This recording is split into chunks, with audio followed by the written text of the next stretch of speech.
नमस्कार, मैं अभिषेक उपाध्याय। आप देख रहे हैं टॉप सीक्रेट। चंद्रशेखर आजाद क्या उत्तर प्रदेश में किसी नई सुनामी की दस्तक दे रहे हैं? मुजफ्फरनगर में जो चंद्रशेखर आजाद की रैली हुई, उसने एक बार फिर से जो उत्तर प्रदेश में अलग अलग स्टेक होल्डर्स हैं, अलग अलग दलों के, उनके भीतर कौतूहल पैदा कर दिया कि चंद्रशेखर क्या करने जा रहे हैं। जो 2024 में किया था नगीना में, जिस तरह से बड़ी तादाद में वोट दूसरी पार्टियों की अपनी ओर खींच करके और जबरदस्त करीब 1.5 लाख वोटों के अंतर से जीत हासिल कर ली थी। जिस तरह से उसके बाद जो उपचुनाव हुए, उन उपचुनाव में 4 से 5 सीटें ऐसी रहीं जहां वो इस लेवल पर आ गए कि सबकी निगाहें टिक गईं। उन्होंने बसपा को पीछे छोड़ दिया, कई जगहों पर टक्कर दे दी, कई जगहों पर इतने वोट ले लिए। कुंदरकी का एक एग्जाम्पल दे रहा हूं कि राजनीति के पंडित सोचने पर मजबूर हो गए। और इस बार जिस तरह से मुजफ्फरनगर के जीआईसी ग्राउंड में भीड़ उमड़ रही है, उसने एक बार फिर से चंद्रशेखर को चर्चा में ला दिया है। यहां पर चंद्रशेखर के एक बयान की बहुत चर्चा है। चंद्रशेखर ने योगी आदित्यनाथ को चैलेंज देते हुए कहा कि योगी आदित्यनाथ जरा यहां आए और इतनी बड़ी रैली करके दिखा दें, यहां वो इतनी बड़ी भीड़ ला करके दिखा दें। और चंद्रशेखर ने यह भी कहा कि 27 में सरकार बदलेगी।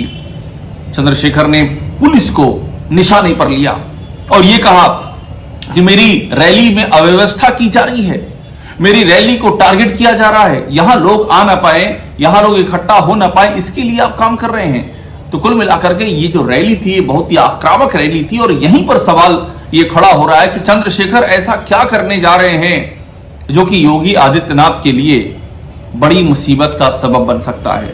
और क्यों चंद्रशेखर ने इस सभा के मंच से सीधा योगी आदित्यनाथ को चुनौती दे दी?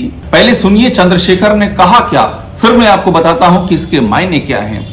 हमारी सभा को डिस्टर्ब करा रहे, मैं चैलेंज करता हूं मुख्यमंत्री जी को, आप आओ मुजफ्फरनगर, इतनी बड़ी सभा करके दिखाओ, आपको पता लग जाएगा। तो चंद्रशेखर ने सीधे सीधे योगी आदित्यनाथ को निशाने पर लिया और चुनौती दी है। अब इसके मायने बड़े इसलिए हैं क्योंकि अगर ये सिलसिला चलता है और चंद्रशेखर अगर योगी आदित्यनाथ के काम करने की शैली को टारगेट करना शुरू कर देते हैं, 2025 समाप्त होने की ओर है और 2026 आने जा रहा है। 27 की शुरुआत के 2 महीनों में ही चुनाव की पूरी प्रक्रिया सामने आ जाएगी, चुनाव सामने आ जाएगा, वोटिंग होना शुरू हो जाएगी। और ऐसे में अगर योगी आदित्यनाथ को निशाने पर चंद्रशेखर ने लिया तो इसके पीछे एक प्लानिंग बताई जा रही है। और ये प्लानिंग योगी को इसलिए परेशान करने वाली हो सकती है क्योंकि योगी आदित्यनाथ की सरकार पर एक जात विशेष की सरकार होने का ठप्पा लग चुका है।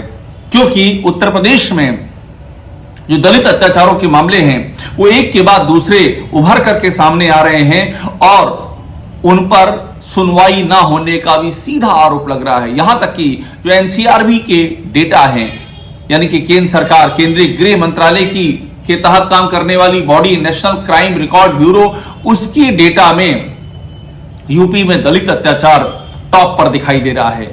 यानी कि योगी आदित्यनाथ दलितों पर अत्याचार रोक नहीं पा रहे हैं, यानी कि योगी आदित्यनाथ सेंसिटाइज खुद नहीं है कि दलितों पर यह अत्याचार रुके और उनको बराबरी का हिस्सा मिले, ऐसे आरोप लग रहे हैं। और एक के बाद एक घटनाएं सामने आ रही हैं। और ऐसे में अगर चंद्रशेखर ने यह अभियान शुरू कर दिया कि योगी आदित्यनाथ को दलितों पर होने वाले या हो रहे या होते आए अत्याचारों को लेकर के पॉइंट आउट किया जाए, तो योगी आदित्यनाथ के लिए बड़ी मुसीबत इसलिए हो जाएगी क्योंकि ऑलरेडी उनके ऊपर एक जात विशेष का नेता होने का ठप्पा लग चुका है। मैं आपको बताता हूं यूपी में चल क्या रहा है। उत्तर प्रदेश में हाल ही में कुछ घटनाएं हुई हैं जिन्होंने पूरे देश का ध्यान अपनी ओर खींचा है।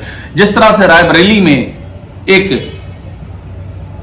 दलित व्यक्ति के साथ में जो घटना घटी है, जिस तरह से मारपीट हुई है, जिस तरह से पब्लिकली लोगों ने घेर करके मारा, एक अफवाह के मद्देनजर एक दलित को, उसने पूरे देश में शोर मचा दिया। काकोरी में यह बात सामने आई कि एक दलित को पेशाब चाटने पर मजबूर किया गया। उसके बाद बस्ती में पेड़ से बांध करके मारने की बात। मैंने आपको बताया कि एनसीआरबी के डेटा में दलित अत्याचारों में यूपी टॉप पर।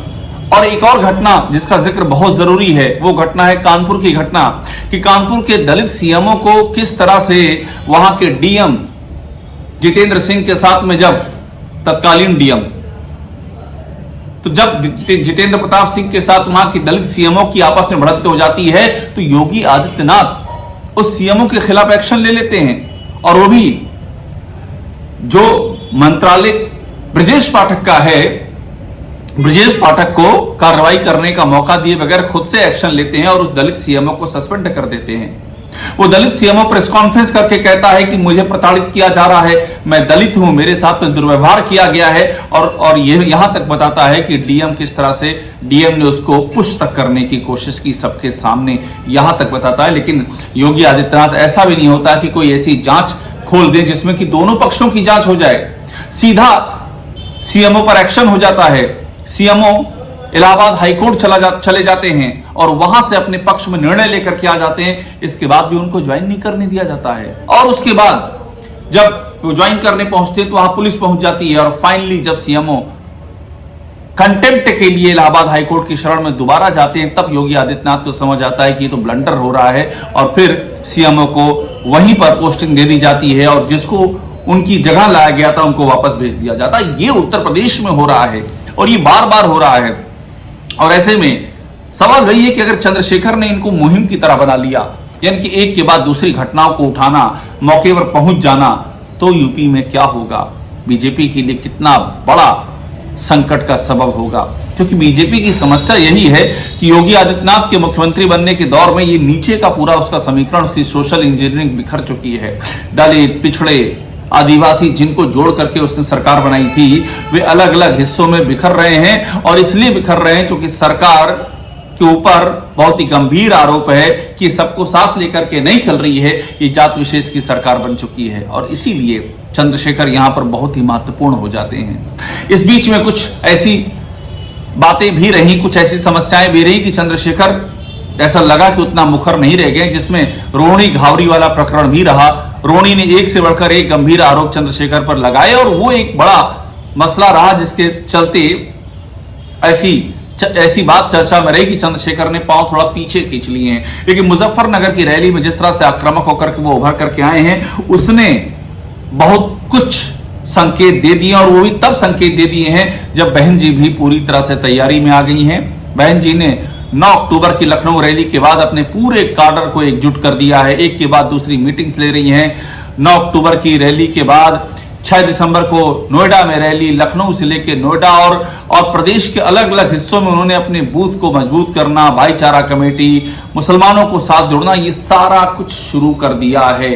और इसी बीच में ये चंद्रशेखर का उभार ये बताता है कि अगर ये पूरी की पूरी चंद्रशेखर और बहन जी का ये जो इशू जो लोग उठा रहे हैं, उसमें एक बड़ा इशू है दलितों पर अत्याचार, और अगर ये सुई योगी आदित्यनाथ की ओर उठ जाती है तो ये एक बहुत बड़ी समस्या का सबब बन जाएगी। परसेप्शन के लेवल पर एक बहुत बड़ा बीजेपी के लिए परसेप्शन लॉस हो सकता है, और ये परसेप्शन लॉस 2027 में बड़ा भारी पड़ सकता है। आप गोरखपुर याद कीजिए, 2022 से लेकर 2027 के बीच कितना गंगा में पानी बह चुका है। 2022 में गोरखपुर में योगी आदित्यनाथ के खिलाफ चंद्रशेखर खुद उतरे थे, और वहां उनको सिर्फ 4501 वोट मिले थे, उनकी जमानत जब्त हो गई थी। लेकिन 2022 के बाद 2024 आता है, चंद्रशेखर यूपी की नगीना सीट से लड़ते हैं और वहां पर 1,51,000 वोटों से जबरदस्त जीत दर्ज करते हैं। यहां पर बसपा सिर्फ 13,200 के करीब वोट पाकर के बहुत पीछे रह जाती है, और यहीं से वो उभार शुरू होता है, जिसमें चंद्रशेखर संभल की घटना से लेकर बरेली तक हर जगह उभर करके सामने आते हैं और मुस्लिम वोटरों को भी आश्वस्त करते हैं कि वो उनके साथ खड़े हैं। लेकिन इस सब के बीच में अब जब सीधा चंद्रशेखर ने योगी आदित्यनाथ को निशाने पर ले लिया है, तो मामला बहुत ही क्लियर कहा जा रहा है कि अगर ये सिलसिला 2026 में ऐसे ही आगे बढ़ा तो योगी आदित्यनाथ यूपी के सीएम रहें ना रहें, बीजेपी उन्हें समय से पहले भी हटा सकती है, लेकिन ये उनकी आगे की राजनीति के लिए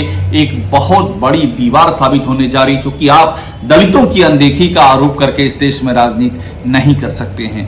टॉप सीक्रेट देखते रहिए, लाइक कीजिए, इसे सब्सक्राइब जरूर कीजिएगा।